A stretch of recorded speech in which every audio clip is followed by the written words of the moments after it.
बच्चों, अगर आपको लगता है कि आप तैयारी में लेट हो गए हैं, आपके पास सिर्फ कुछ महीने ही बाकी हैं नीट 2025 के लिए, अगर आपको लग रहा है कि मैं तैयारी नहीं कर पाऊंगा और कौन सा टॉपिक करूं, कौन सा ना करूं, कौन सा पहले करूं, कौन सा बाद में करूं, तो उसी का सोल्यूशन मैं लेके आ गया हूं। वेलकम टू विद्यार्थी, मेरा नाम है वरुण और मैं लेके आया हूं आपके लिए एक इंटरेस्टिंग और बहुत यूजफुल वीडियो, जिसमें मैं आप लोगों को बताऊंगा, अगर आप ऐसा मानते हैं कि आप अब तैयारी करने में डिफिकल्टी फेस कर रहे हैं, कौन सा टॉपिक मुझे पहले कर लेना चाहिए, कौन सा बाद में कर लेना चाहिए, किससे मैं ज्यादा मार्क्स ला पाऊंगा। तो बेसिकली कौन से ऐसे टॉपिक्स हैं जो हाई वेटेज टॉपिक्स हैं बच्चों, that will get you as many marks as possible. मैं बात कर रहा हूं सिर्फ केमिस्ट्री की यहां पे। तो कौन से ऐसे टॉपिक्स हैं जो मेरे को ज्यादा से ज्यादा मार्क्स ला के देंगे, उसके लिए मैं आपके लिए एक वीडियो लेके आया हूं ऑन द बेसिस ऑफ पिछले 10 साल के ट्रेंड्स। पिछले 10 साल के ट्रेंड्स कैसे, पिछले 10 साल में कौन से चैप्टर से कितने नंबर ऑफ क्वेश्चंस आए हैं, उसी बेसिस पे मैंने हाई वेटेज और लो वेटेज चैप्टर्स क्लासिफाई कर दिया। ठीक है बच्चों, तो वही मैं आपको बताने वाला हूं कि आपको अगर प्रिपरेशन करनी है, अगर आपको लग रहा है मेरे पास बहुत कम टाइम बचा है, तो कौन से चैप्टर्स मैं पहले करूं सो दैट मैं ज्यादा से ज्यादा मार्क्स स्कोर कर पाऊं और लो वेटेज टॉपिक को मैं बाद में जल्दी कवर कर लूं, है कि नहीं। तो मैं स्टार्ट करता हूं, मैं आपको बताता हूं। देखो, ये मेरे पास पूरा ट्रेंड है, ये मेरे पास चार्ट है, सारे चैप्टर्स यहां पे लिखे हुए हैं, सारे चैप्टर्स। और 2000 बच्चों 24 से लेके, मतलब लास्ट जो एग्जाम हुआ है 2024 से लेके लास्ट 2015 तक के सारे चैप्टर्स के मैंने यहां क्वेश्चंस लिखे हैं, है ना। कितने number of question her chapter से आए हैं, सम बेसिक कॉन्सेप्ट से लेके मेरे पास सॉल्ट एनालिसिस तक, कौन से चैप्टर से कितने क्वेश्चंस आए हैं। तो देखना, अगर मैं बात करूं 2024 से लेके 2015 तक मैंने क्यूमुलेटिव लिख दिया है, टोटल नंबर ऑफ क्वेश्चंस कितने आए हैं देखना बच्चों। सबसे पहले अगर मैं बात करूं सम बेसिक कॉन्सेप्ट से, तो सारे क्वेश्चन जब तुम मिलाओगे तो 19 क्वेश्चन तुम्हारे सम बेसिक कॉन्सेप्ट के बनते हैं। स्ट्रक्चर ऑफ एटम के 17 क्वेश्चन बनते हैं बच्चों। Classification of elements and periodic properties से 18 सवाल आए हैं पिछले 10 सालों में। मैं बात करूं केमिकल बॉन्डिंग की, तो उससे 34 क्वेश्चन आए हैं। ठीक है, मैं आपको बताऊंगा क्यों सर्कल कर रखा है, क्यों रेड कर रखा है, देखना इधर। मैं बात करूं थर्मोडायनेमिक्स से आपके 18 सवाल आए हैं। इक्विलिब्रियम से देखो जरा, 26 सवाल बने हैं पिछले 10 साल में। ठीक है बच्चों, रिडॉक्स रिएक्शन से 11 सवाल आए हैं। और मेरे पास some basic concept of organic chemistry, जहां मेरी ऑर्गेनिक की शुरुआत होती है, उधर से कितने 26 सवाल आए हैं बच्चों। और हाइड्रोकार्बन से 22 सवाल आए हैं। ये तो क्लास 11 की केमिस्ट्री की बात थी। क्लास 12 की बात करें तो देखना इधर, सॉल्यूशन से 17 क्वेश्चन बने हैं मेरे पास। इलेक्ट्रोकेमिस्ट्री से फिर सर्कल कर रखा है, 21 बने हैं। फिर मैं बात करूं काइनेटिक्स से 21 सवाल आए हैं। डीएनएफ ब्लॉक से 23 क्वेश्चन आए हैं। डीएनएफ ब्लॉक से बच्चों 23 क्वेश्चन आए पिछले 10 सालों में। कोऑर्डिनेशन से 28 सवाल आए हैं कोऑर्डिनेशन से। और देखना एल्कोहल फिनॉल से 14, इधर एल्डिहाइड कीटोन से देखना भाई, एल्डिहाइड कीटोन से 35 सवाल आए हैं मेरे पास। 35 क्वेश्चन आए हैं, 35 क्वेश्चन आए हैं भाई। एल्कोहल फिनॉल से 11 सवाल आए। तो 35 क्वेश्चन मेरे एल्डिहाइड कीटोन्स और कार्बोक्सिलिक एसिड, आपको पता ही है बड़ा चैप्टर है। और पी ब्लॉक का ट्रेंड मैं आपको नहीं बता रहा हूं, क्योंकि पी ब्लॉक का सिलेबस चेंज हो गया बच्चों। तो इस बार क्वेश्चन पक्का ही कम रहने वाले हैं कंपेयर टू पिछले साल। तो पी ब्लॉक को हम नहीं देखेंगे।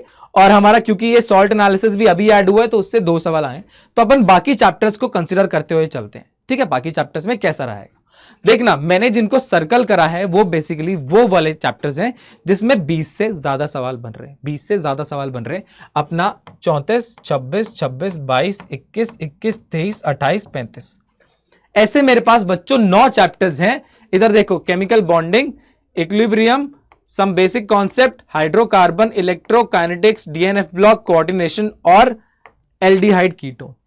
ये वो मेरे हाई वेटेज चैप्टर्स हैं बच्चों। मैं अगर आपको बताऊं हाई वेटेज चैप्टर्स की कैटेगरी में, मेरे हाई वेटेज जिनको मेरे को पहले कवर कर लेना है, ये मैं नहीं बोल रहा हूं, ये पिछले साल के 10 सालों के ट्रेंड्स बोल रहे हैं। हाई वेटेज चैप्टर्स कौन से हैं यार आपके? हाई वेटेज चैप्टर्स बच्चों कौन से हैं देखना, एक एक करके बता दे रहा हूं। अपने पास कौन सा है? एक तो बॉन्डिंग हो गया, ठीक है यार, बॉन्डिंग है अपने पास देखो, इक्विलिब्रियम से आए हैं सवाल, इक्विलिब्रियम हो गया, ठीक है। इधर मेरे पास some basic concept in chemistry, मतलब कि GOC, basically GOC, organic chemistry. Fourth अगर बात करूं तो हाइड्रोकार्बन्स, 11th क्लास में सबसे ज्यादा क्वेश्चन इन्हीं 4 चैप्टर से बन रहे हैं। 11th क्लास की केमिस्ट्री में सबसे ज्यादा क्वेश्चन इन्हीं 4 चैप्टर से बन रहे हैं बच्चों। आगे चलूं, मेरे पास इलेक्ट्रो है, इलेक्ट्रोकेमिस्ट्री है यार। फिर आ जाता है मेरे पास काइनेटिक्स, ठीक है, केमिकल काइनेटिक्स आ जाता है। फिर बात करूं डीएनएफ ब्लॉक आ गया।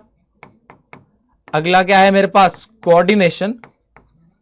और 12th का सबसे important chapter that is aldehyde, ketones and carboxylic acid. ये वो मेरे 9 चैप्टर्स हैं बच्चों, ये वो मेरे 9 चैप्टर्स हैं जो मुझे सबसे इंपॉर्टेंट करने ही हैं। सबसे इंपॉर्टेंट है यार ये चैप्टर्स, सबसे इंपॉर्टेंट चैप्टर्स हैं ये। तो इन चैप्टर्स को कर लूंगा अगर मैं, इन चैप्टर्स को अगर मैं कर लूंगा तो मैं 100+ ऑलरेडी कर रहा हूं। ये मेरे चैप्टर्स मिला के मार्क्स कितने लेके आ सकते हैं, 100+ मार्क्स तो मैं इनसे ही ला रहा हूं।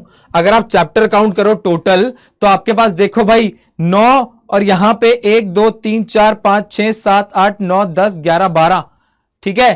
तुम्हारे पास कितने 21 चैप्टर बन रहे हैं, उसमें से 9 चैप्टर से ही 100+ क्वेश्चन आ जा रहे हैं। तो पहले क्यों ना मैं वो 9 चैप्टर्स कंप्लीट कर लूं, सो दैट मैं 100+ मार्क्स तो गारंटी कर सकता हूं। तो बच्चों 100+ गारंटी करने के लिए ये 9 चैप्टर्स तो आपको पहले कर लेने हैं, बाकी चीजों पे तो बाद में जाना है, बाकी चीजों पे तो बाद में जाना है। जैसे अगर मैं बात करूं, इधर देखो, इधर देखो, इधर देखो, ये हो गया मेरा, ये मेरा अल्कोहल फिनॉल हो गया, ठीक है, ये अल्कोहल फिनॉल हो गया बच्चों। एक देखो, इधर देखो, अल्कोहल फिनॉल हो गया और इधर रिडॉक्स हो गया।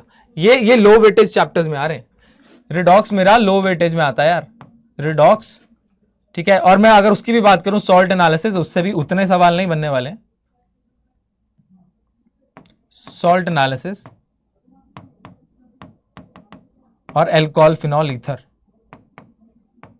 अल्कोहल फिनॉल, ये भैया आपके लो वेटेज में आ रहे हैं यार, लो वेटेज में आ रहे हैं।